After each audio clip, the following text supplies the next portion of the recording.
6,000, 7,000,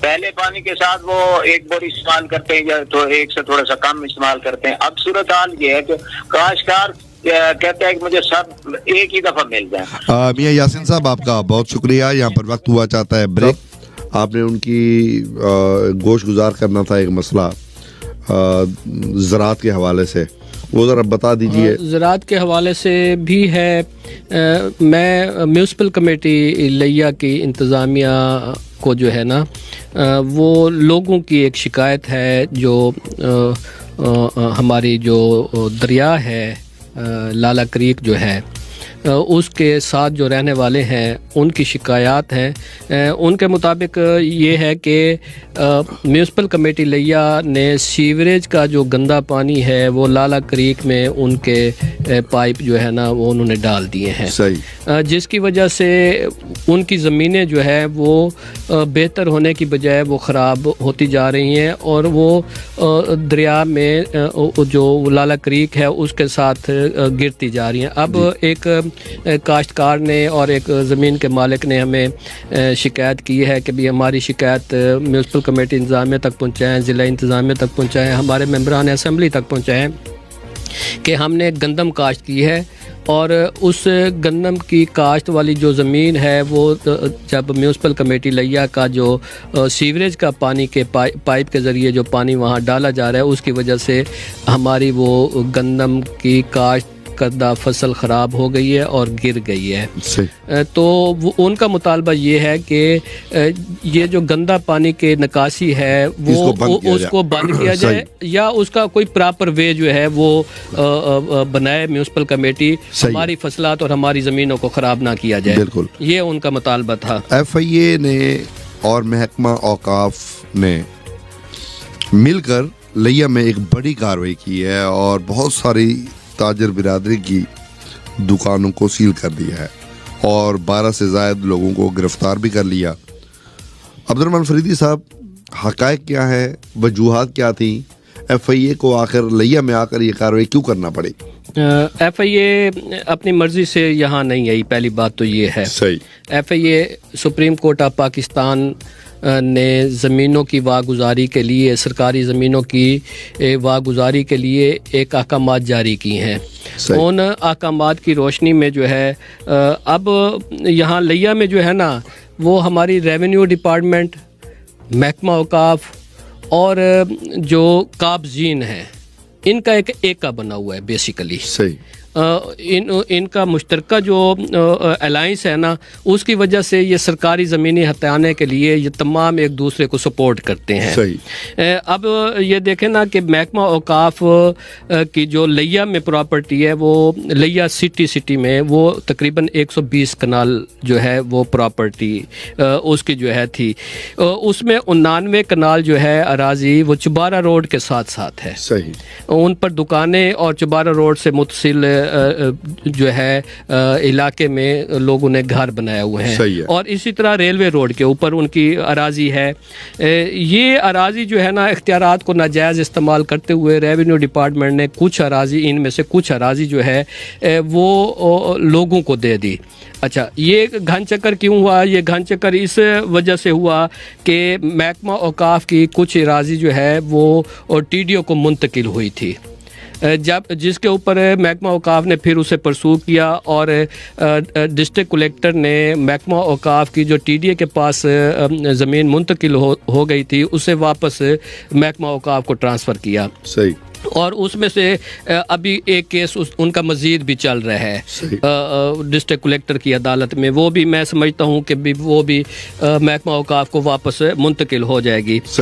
اب railway road پر جو ہے وہ بھی محکمہ اوقاف کی جو ہے تقریباً وہ اراضی جو ہے وہ 17 کنال اراضی جو ہے وہ بر لبے سڑک ہے اور اس میں سے 22 کنال اراضی جو ہے وہ سڑک سے ساتھ متصل محلے میں ہے, جس پہ جو بڑلبے سڑک ہے اس کے اوپر لوگوں نے دکانیں بنائی ہوئی ہیں, جو روڈ کے ساتھ متصل محلوں میں ہے اس پر لوگوں نے گھر بنا دیے ہیں. آپ کو پتہ ہوگا, یاد ہوگا کہ یہاں ایک ٹانگا سٹینڈ بھی ہوا کرتا تھا کسی زمانے میں, وہ محکمہ اوقاف کی پراپرٹی تھی. اب وہاں ٹانگا سٹینڈ نہیں ہے, وہاں لوگوں نے دکانیں بنائی ہوئی ہیں. اچھا, یہ کارروائی یہ ہوئی ہے کہ وہ جو جائیداد ڈسٹرکٹ کلیکٹر کے احکامات کی وجہ سے محکمہ اوقاف کو واپس منتقل ہو گئی تھی، تو محکمہ اوقاف نے ان لوگوں کو نوٹس دیے ہوئے تھے کس بات کے؟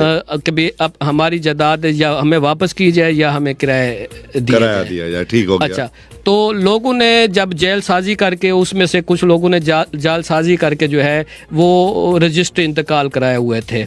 اس کے اوپر جب محکمہ اوقاف کی انہوں نے اپنی پراپرٹی کو جب چھان بین کی اپنی ریکارڈ کے مطابق اس پراپرٹی کو ہینڈ اوور کرنے کے لیے جب وہ کیا، تو اور ان لوگوں نے عدالت سے رجوع کیا ہوا تھا. دکاندار تھے یہ تقریباً 44 دکاندار ہیں. 44 دکاندار ہیں. سب کو سیل کر دیا؟ سب کو سیل کر دیا ہے. کتنے گرفتار ہوئے؟ 12 لوگ گرفتار ہوئے ہیں. اور ان میں سے کچھ کو چھوڑ بھی دیا گیا تھا موقع پہ؟ نہیں، موقع پہ کسی کو نہیں چھوڑا گیا تھا. ان لوگوں کو چھوڑا گیا تھا جن لوگوں کے اب جب کارروائی ہوئی ہے نا ایف آئی اے محکمہ اوقاف، ایلیٹ فورس، تھانہ سٹی کی ضلع انتظامیہ ان کے امدادی تھے. اس پر جو ہے نا چند دکاندار جو وہاں موجود ایسے کوئی کھڑے ہوئے تھے، کوئی بیٹھے ہوئے تھے، ان لوگوں کو بھی انہوں نے ساتھ اریسٹ کر لیا تھا. جنہوں نے احتجاج کرنے کی کوشش کی ہوگی؟ نہیں، احتجاج نہیں، بس ویسے ہی اس میں. تو اس میں جو ہے نا ہوا یہ ہے کہ ان کے خلاف ایف آئی آر بھی درج ہیں، 68/21 اور 70/21. یہ 2 FIRs درج تھیں ان افراد کے خلاف، ان دکانداروں کے خلاف. جن لوگوں کا ان FIRs میں نام درج نہیں تھا اور ان کو انہوں نے پکڑ لیا تھا، تو اس پر انجمن تاجران اور دیگر لوگوں نے انٹرپٹ کر کے انہوں نے کہا کہ بھی اگر ان کا نام شامل ہے تو ہم کچھ نہیں، آپ کے ہرڈر نہیں بنتے. اگر ان کا FIRs میں نام شامل نہیں ہے، اس لسٹ میں نام، تو ان کو گرفتار نہ کیا جائے. تو اس پر جو ہے وہ ارم دورانی تھیں یہاں انسپیکٹر FIA جو کاروائی جو کر رہی تھی، جن کی سربراہی میں. تو وہاں جو ہے وہ ایک جنجوا صاحب بھی تھے ان کے ساتھ، جو فیلڈ کوآرڈینیٹر تھے. ان لوگوں کی وہ سربراہی میں پیسے بھی جمع کروائے، سنا ہے. اب جب یہ پکڑے گئے اور ان کو انہوں نے لیا کی بجائے ملتان شفٹ کر دیا. ایف آئی اے نے اپنے کسٹڈی میں لیا تھا، تو لامحالہ انہوں نے اپنے مطابق کاروائی کرتے ہوئے انہیں ملتان شفٹ کر دیا. جب ملتان شفٹ کر دیا گیا تو وہاں لامحالہ جو ہے وہ ہمارا سیاسی اثر رسوخ یا محکمے پر دباؤ، یہ وہ ہر چیز ختم ہو گئی.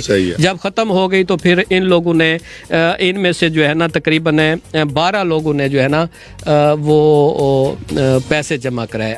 12 لوگوں نے پیسے جمع کرائے. تقریباً 45 لاکھ روپیہ جو ہے نا وہ جمع کرایا گیا. 45 لاکھ روپے میں سے وہ محکمہ جو کہتا ہے، محکمہ یہ کہہ رہا ہے کہ ہمارے 2 کروڑ تقریباً 17 لاکھ روپیہ یہ کرایہ بنتا ہے ان دکانداروں کی طرف. باقی دکانداروں نے کروانا ہے. اچھا، باقی کچھ لوگوں نے جو ہے اب کرایہ کے وہ چلان محکمے سے لیے ہیں جمع کرانے کے لیے FIA اور ان سے. تو میں سمجھتا ہوں کہ اچھا، جو گرفتار کیے گئے تھے ان کی ضمانتوں کی کیا پوزیشن ہے، یا ابھی تک وہ گرفتار ہیں؟ وہ ابھی تک تو میری معلومات کے مطابق گرفتار ہیں. جب تک کلیئرنس نہیں ہوگی میں نہیں سمجھتا کہ بھی وہ رہا ہو سکیں گے. FIA نے یہ کاروائی کی محکمہ اوقاف کے ساتھ مل کر. ہاں جی. اچھا، یہ جو آپ بتا رہے ہیں کہ تانگا سٹینڈ اور یہ ریلوے روڈ پر جو اراضیات ہیں، ہاں جی، ان کی واگزاری کے لیے کیا اس پر جو ہے وہ میری جو بات ہوئی ہے محکمہ اوقاف کے افسران سے، تو ان کے مطابق انہوں نے کہا کہ یہ سلسلہ جو ہے یہ ہم اب جاری رکھیں گے. ہم جو محکمہ اوقاف کی پراپرٹی ہے، جو ملکیتی جائیداد ہے، اس کو ہم نے واگزاری کرانی ہے. تو یہ سپریم کورٹ کے احکامات ہیں. سپریم کورٹ کے احکامات کی روشنی میں یہ واگزاری جو ہے نا وہ کرائی جا رہی ہے. اور یہ سلسلہ میں سمجھتا ہوں کہ یہ دیکھیں نا 3 ڈپارٹمنٹ جو ہے نا وہ ہیں ان زمینوں کے گھن چکر میں. ایک اوقاف ہے، محکمہ ہاؤسنگ ہے اور ریونیو ڈپارٹمنٹ ہے. اب یہ دیکھیں نا، جس طرح اوقاف کی زمینوں پر، اوقاف کی دکانوں پر، کمرشل اراضی پر اربوں روپے کی پراپرٹی ہے ان کی، جو لیا سٹی کے اس پہ مین روڈ کے اوپر ہے، تو وہ چند 100 کرایہ بھی نہیں دیتے ان کو. آپ دیکھیں نا کہ چھوٹی چھوٹی دکانوں کے، اگر ذاتی ملکیت کی جو دکانیں ہیں ان کے لاکھوں روپے کرایہ ہیں، اور ان کے تو چند 100 کرایہ ہیں. ان کے پر اسکوائر فٹ جو کرایہ بنتا ہے، ایک نامینل ان کا کرایہ ہوتا ہے یہ لوگ وہ کرایہ دینے کے لیے بھی تیار نہیں ہے. 278 یونٹ ہیں اوقاف کے یہاں لیا میں جو ہے اس سٹی ایریا میں. یہ جو گھان چکر ہے نا, اسی طرح آپ یہ دیکھ لیں کہ صرف اوقاف کی جائیداد پر تو لوگ قابض نہیں ہیں نا. محکمہ ہاؤسنگ کے جو گرین بیلٹس ہیں ہمارے, گرین بیلٹس پر کیا لوگ قابض نہیں ہیں؟ محکمہ ہاؤسنگ کو کیا سپریم کورٹ کے احکامات جاری نہیں ہوئے وہ سویا ہوا ہے محکمہ. اب اوقاف تھوڑا سا جاگ گیا ہے تو اس پر جو ہے وہ میری جو دکاندار جن کے خلاف کریک ڈاؤن ہوا ہے وہ کہتے ہیں کہ یہ ہمارے خلاف غیر قانونی جو ہے نا کریک ڈاؤن کیا گیا ہے کہ بھئی یہ ہماری ملکیتی جائیدادیں تھیں, یہ اوقاف کی ملکیت ہی نہیں ہے. بھئی اوقاف کی ملکیت نہیں ہے تو یہ کس کی ملکیت ہے؟ اصل میں یہ جو ہے نا یہ محکمہ اوقاف کہتے ہیں کہ بھی جو دیگر ناد دہندگان ہیں جن سے ہم نے 2.17 کروڑ روپیہ لینا ہے وہ وصول کریں گے. اس کے بعد ابھی تک دکانیں بند ہیں, سیل ہیں. تو اسی طرح جو ہے میں سمجھتا ہوں کہ جو محکمہ ہاؤسنگ ہے وہ بھی اپنی جو پراپرٹی ہے, گرین بیلٹس ہیں, ایک ماسٹر پلان ہے نا محکمہ ہاؤسنگ کے پاس, اس کے مطابق اس کے نقشہ جات موجود ہیں, ہر چیز موجود ہے کہ بھی کہاں گرین بیلٹ ہے, کہاں جو ہے وہ ہماری پراپرٹی ہے. وہ بھی تو اپنی واگزاری کرائے نا. جس طرح اوقاف متحرک ہوا ہے تو میں یہ سمجھتا ہوں کہ محکمہ ہاؤسنگ کو بھی متحرک ہو کے سرکاری زمینوں کی واگزاری کرانی چاہیے. یہ گھان چکر اس میں جو ہے یہ دیکھیں نا, ہمارے جو سفید پوش طبقہ ہے, ہمارے جو عام طبقہ ہے وہ اس گھان چکر میں آ کے لٹ جاتے ہیں کیونکہ لوگوں کو پھر جب ایک دکان کی رجسٹری انتقال ہو گیا ہے تو پھر اس میں جو ہے وہ اوقاف کی جگہ تھی تو محکمہ مال کے جو ریونیو افسران نے رجسٹری انتقال جنہوں نے کیا ہے ان کے خلاف بھی کریک ڈاؤن ہونا چاہیے. ان کو بھی جو ہے پابند سلاسل کرنا چاہیے کہ آیا کہ ایک بندے نے اپنی جمع پونجی خرچ کر کے ایک دکان خرید لی ہے کسی شخص سے, تو اس شخص نے بے شک اوقاف کی زمین تھی, اس نے بھی تو آخر کسی نہ کسی کو پیسے دے کے یا جو کچھ کرا کے اپنے نام رجسٹر انتقال کرایا ہے, ان کو کمپنسیشن تو دینی چاہیے. ہاں جی, تو میں یہ کہتا ہوں کہ یہ جو محکمہ مال کے جو لوگ ہیں جنہوں نے اس کے اوپر گھان چکر بنایا ہوا ہے لوگوں کو, ان کے خلاف جو ہے نا وہ سخت کارروائی ہونی چاہیے. اب مجھے معلوم ہوا ہے کہ لیا کی سرکاری اراضی اور اسی طرح قابضین کی جو فہرستیں تیار ہو رہی ہیں, یہ حکومت پاکستان اور بے شک ہمارے سپریم کورٹ کے احکامات ہیں, لیکن اس پر محکمے متحرک ہو چکے ہیں. میں یہ سمجھتا ہوں آنے والے وقت میں جو ہمارے جو سرکاری اراضی پر جو قابضین ہیں ان کے گرد شکنجہ تنگ ہونے جا رہا ہے. صحیح, بہت اچھی بات ہے. وہ لوگ جنہوں نے پاکستان کی اراضیات کو لوٹا, دونوں ہاتھوں سے لوٹا, ان کے خلاف کریک ڈاؤن ضروری ہے, ہونا چاہیے. اور سپریم کورٹ آف پاکستان کے احکامات کی روشنی میں بہت اچھے سٹیپس جو ہے وہ لیے جا رہے ہیں. ہاؤسنگ کالونی کو بھی سٹیپ اٹھانا چاہیے. بالکل. محبوب مائنر ہے لیا میں, تمام لوگ جانتے ہیں, آپ کو پتہ ہے معروف جگہ ہے ضلع لیا کی. وہاں پر محبوب مائنر میں صفائی کا کام ہو رہا ہے, بھال صفائی کا کام ہو رہا ہے. اس بھال صفائی کے کام پہ کرپشن کی آواز بہت زیادہ گونج سنائی دے رہی ہے, اور مٹی جو ہے وہاں سے جو اٹھائی جا رہی ہے اس کو استعمال کیا جا رہا ہے مختلف روڈز میں. تو اس کی کیا حقیقت ہے عبد الرحمن فریدی صاحب, کیا اس کی حقیقت یہ ہے کہ محبوب مائنر جو ہمارا لیا چوک اعظم روڈ کے اوپر نہر آتی ہے جی, اس کا پل بھی بنا ہوا ہے, اس کے جو ہے نا دونوں سائڈوں پہ روڈز بن رہے ہیں جی. اس روڈ کا جو ٹھیکہ بھی ہوا ہے ایک ٹھیکیدار کے نام جی, تو وہ ٹھیکیدار اس روڈ کو جب بنانے لگا تو لامحالہ ان کی جو روڈ جب بناتے ہیں نا تو یہ روڈ کو اونچا کرتے ہیں. روڈ کو اونچا کرنے کے لیے وہاں مٹی جو ہے نا وہ ڈالتے ہیں. صحیح. اچھا, یہ مٹی جو ہوتی ہے اس کرپشن کی یہ ایک عجیب کہانی ہے نا کہ ہمارے یہاں روڈز جب بنائے جاتے ہیں کوئی زیرو لیول نہیں ہے, ہمارے شہر کا, ہمارے ضلع کا. حالانکہ زیرو لیول ہونا چاہیے کہ بھئی اس سے اونچی نہ روڈ بنے گی, نہ بلڈنگ بنے گی, نہ کوئی دکان بنے گی. لیکن یہ ایک کرپشن کی عجب کہانی ہے. وہ یہ ہے کہ جب روڈ بنایا جاتا ہے تو اس کو بنانے کے لیے 4-4 فٹ, 3-3 فٹ, 2-2 فٹ مٹی ڈال کے اسے اونچا کیا جاتا ہے. اب اس ٹھیکیدار اور محکمے نے ملی بھگت یہ کی ہے کہ اس روڈ کو ہم اونچا کر دیتے ہیں. اچھا, پھر ٹھیکیدار نے روڈ کو اونچا کرنے کے لیے پھر اس نے ایک تو محکمہ ہائی وے کے ساتھ یہ کرپشن کی کہانی ہے, دوسری پھر محکمہ نہر والوں کے ساتھ کرپشن کی کہانی ہے. محکمہ نہر والوں کے ساتھ کرپشن کی یہ کہانی ہے کہ اس نے جو محبوب مائنر ہے اس کی نہر کے اندر سے جو ہے نا وہ اس نے مٹی اٹھا لی. اچھا چلو بھئی آدھا فٹ اٹھا لے, 1 فٹ اٹھا لے, پتہ کتنے فٹ مٹی اٹھائی گئی ہے؟ 6 فٹ نہر سے, نہر کے اس میں اندر سے 6 فٹ مٹی اٹھائی گئی ہے. اور یہ کتنے کلومیٹر اٹھائی گئی ہے یہ آپ دیکھیں نا, یہ تقریباً 3 سے 4 کلومیٹر مٹی اٹھائی گئی ہے. 6 فٹ 3 سے 4 کلومیٹر مٹی اٹھائی گئی ہے. اچھا, اب اس مٹی اٹھانے کو انہوں نے بھال صفائی کا نام دے دیا کہ بھی ایک تو وہ بھال صفائی والے پیسے بچیں گے, وہ کھا جائیں گے. اچھا, دوسرا وہ جس ٹھیکیدار نے نہر سے مٹی اٹھائی ہے اس سے لامحالہ کرپشن کی ہوگی, محکمے نے اس سے بھی کوئی لین دین کیا ہوگا. اچھا, اب اس مٹی اٹھانے کا نقصان پتہ کیا ہوا؟ نقصان یہ ہوا وہاں کے جو کاشتکار ہیں وہ انتہائی پریشان ہو گئے. جب نہر میں پانی آیا تو تقریباً 12 سے 14 موگے جو ہیں اس میں پانی نہیں جا سکا. کیونکہ پانی نیچے ہو گیا, موگے اوپر ہیں. پانی نیچے ہو گیا, موگے اوپر ہے. اس کی وجہ سے جو ہے وہ لوگوں کو جو ہے وہ اپنی فصلات کو پانی لگانے میں انتہائی پریشانی اور دقت کا سامنا کرنا پڑا. اچھا, پھر اس پر لوگوں نے احتجاج کیا. وہاں کے جو کاشتکار ہیں, وہاں کے جو مکین ہیں, ان لوگوں نے وہ مٹی اٹھانے کے خلاف احتجاج کیا. اچھا, پھر اس احتجاج جن لوگوں نے کیا تو پھر کاغذی کارروائی کے لیے اس ٹھیکیدار کے خلاف جو ہے ایک FIR محکمہ نے درج کرا دی.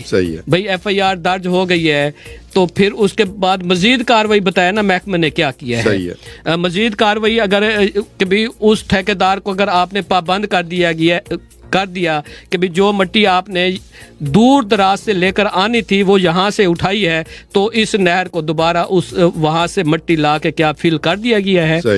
اگر فل نہیں کیا گیا تو لامحالہ اس کے پیچھے بیک گراؤنڈ میں اور کہانی موجود ہے. وہی کہانی ہے جو عام طور پہ زبان زد عام ہے, کرپشن کی کہانی.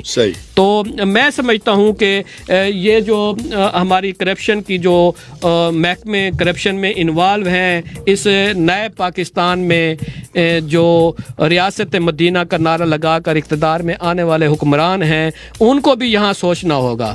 اچھا, یہاں انہوں نے ایک بہت بڑا سٹیپ لے لیا ہے. کیا سٹیپ لیا؟ ہمارے حکمرانوں نے بہت بڑا انٹرنیشنل سٹیپ لیا ہے. آپ کے علم ہی ہوگا کہ کل کانفرنس ہوئی ہے, جنوبی ایشیا مستحکم جنوبی ایشیا سیمینار ہوا ہے. اس میں وزیر اعظم پاکستان اس میں شامل ہوئے اور انہوں نے خطاب کیا. انہوں نے کہا کہ عمران خان کا چین اور امریکہ سرد جنگ کا حصہ نہ بننے کا اعلان. انہوں نے کہا کہ پاکستان امریکہ اور چین کے بڑھتے فاصلوں کو کم کرنا چاہتا ہے. دنیا کی صورتحال سرد جنگ کی جانب بڑھتی ہوئی دکھائی دے رہی ہے. دنیا میں بلاکس بن رہے ہیں جسے روکنے کی کوشش کرنی چاہیے. پاکستان کسی بلاک کا حصہ نہیں بننا چاہتا. RSS کے ہوتے ہوئے بھارت کو کسی دشمن کی ضرورت نہیں. جنوبی ایشیا کا سب سے بڑا مسئلہ کشمیر کا تنازع ہے. دیکھیں نا, یہ تو ایک خوش آئند بات ہے. یہ ایک اچھا سٹیپ ہے. ایک سٹیپ اور بھی لیا ہے حکومت نے. وہ سٹیپ آپ کو پتہ ہے کون سا؟ 4 روپے 85 پیسے پر یونٹ قیمت میں اضافے کا اعلان بھی کر دیا. شروع میں پہلی سٹوری میں یہ ڈسکس کیا ہے نا, دیکھیں نا, 5.25 روپے. وہ ٹھیک ہے. ہاں, یہ بھی سٹیپ لیا ہے عوام کے اوپر. دیکھیں نا, یہ پاکستان کے اندرونی معاملات ہو گئے. خارجی معاملات میں ہمارا ایک ازل سے مطالبہ رہا ہے کہ امریکہ کے جو کیمپ سے نکلیں, اور یہ بہت بڑا سٹیپ تھا اور پاکستان کا بہت بڑا ٹرن ہے جو وزیر اعظم عمران خان نے لیا ہے. انہوں نے کہا کہ ہم کسی وار کا حصہ نہیں بنیں گے, ہم غیر جانبدار رہیں گے, نہ ہم چائنا کے کیمپ میں جا رہے ہیں نہ ہم امریکہ کے کیمپ میں جا رہے ہیں. میرے خیال میں یہ بہت بڑا سٹیپ ہے جو شاید پاکستان کی تاریخ میں کسی وزیر اعظم نے اتنی جرأت کا مظاہرہ نہیں کیا. دیکھیں جی, ہم آزاد ریاست ہے نا, تو آزاد ریاست ہونے کا ثبوت بھی دینا چاہیے ہمیں. تو ہمارے حکمران جو ہے نا اپنے چھوٹے سے لالچ کی وجہ سے عوام کے لیے جو وہ کرتے ہیں کہ بھی فلاں سے قرضہ لے لیا جائے, فلاں سے قرضہ لے لیا جائے. جب ہم مقروض قوم بنتے ہیں تو پھر پالیسیاں بھی ہمیں ان کی جو ہے نا وہ فالو کرنی پڑتی ہیں. تو یہ سٹیپ اگر وزیر اعظم پاکستان نے لے لیا ہے تو پھر ایک اور سٹیپ بھی لینا چاہیے کہ بھی ہمیں وہ قرضوں سے بھی نجات دلانے کے لیے کوئی نہ کوئی سٹیپ لینا. آہستہ آہستہ بڑھ رہے ہیں اسی طرف. یہ دیکھیں نا, کسی پاکستان کے وزیر اعظم نے یہ سٹیپ نہیں لیا کہ ہم امریکہ کے کیمپ سے جان چھڑوا سکیں. آخر بالآخر پاکستان کے وزیر اعظم نے یہ سٹیپ لیا ہے اور یہ انٹرنیشنل سٹیپ ہے. اس کے بدلے میں پاکستان کو بہت زیادہ بحرانوں کا سامنا کرنا پڑ سکتا ہے اور مہنگائی بڑھ سکتی ہے, مزید پریشانیاں آ سکتی ہیں, لیکن یہ وقت ہے ڈٹے رہنے کا, جم کر کھڑے ہونے کا. ہماری جو عوام ہے نا وہ ایسے فیصلوں پر جو ہے نا عوام اپنی قربانی دینے کے لیے ہر وقت تیار رہتی ہے اگر جو ہے سٹیپ اچھے ہوں. سامعین کرام, جیسا کہ آپ کے علم میں ہے کہ پروگرام ٹاپ سٹوری ہر جمعہ کی شب 8 سے 9 بجے آپ کی خدمت میں پیش کیا جاتا ہے. کافی دنوں سے ہمارا پروگرام نہیں ہو رہا تھا, خرابی طبیعت کی وجہ سے. ہم آپ سے معذرت خواہ ہیں. انشاءاللہ اگلے جمعے پھر آپ سے ملاقات ہوگی. سر دست اپنے میزبان عنایت اللہ کاشف ایڈوکیٹ اور ساتھی اینکر عبدالرحمان فریدی کو اجازت دیجیے. اللہ نگہبان.